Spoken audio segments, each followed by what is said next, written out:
So you let your party level up. Good. And now you have to design encounters for them in the game of Dungeons & Dragons.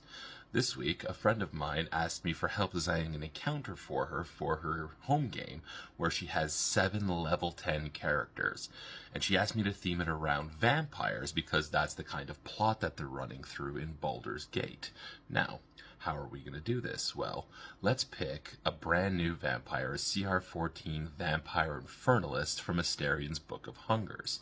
That is a very new, fun creature that you can use in your games. It is a vampire that has made a deal with a devil.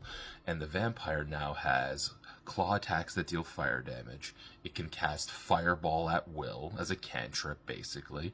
And it has legendary actions to teleport around, as well as some other fun and cool abilities.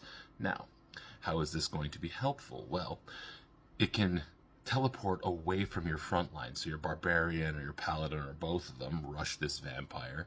They get their hits off, and then as a legendary action, the vampire goes like this and teleports to the back line and starts harassing your wizards, your sorcerers, your clerics, whoever hangs out on the back line. Now, a CR14 creature is going to be nothing to 7 level 10s. So how do we give it help?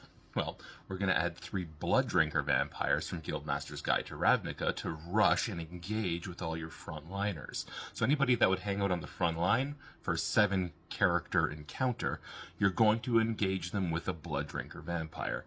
This is going to kind of tie them up a little bit and maybe hold them down for a round or two while your Vampire Infernalist can wreak some havoc. Now, what else are we going to add? We're going to add 2 Mind Drinker vampires, which are going to have their Mind Siphon ability, also from Guildmaster's Guide to Ravnica, to engage and harass whoever in your party you think is going to be more likely to fail an intelligence save. Vampires are intelligent creatures. They're going to be able to look around and kind of gauge the opponents and engage them with the abilities that are going to suit the vampires best.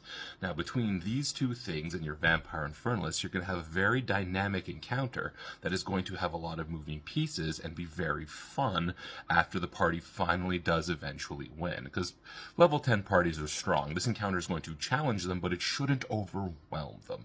You're going to hit them with some fireballs, you're going to hit them with some mind siphons, you're going to mess them up a little bit, but they're going to come out on top because that's what adventuring parties for the most part do, because they're usually very strong. I'm Adapt. Follow me for more tips and tricks on how to play Dungeons & Dragons at a high level as a player or dungeon master.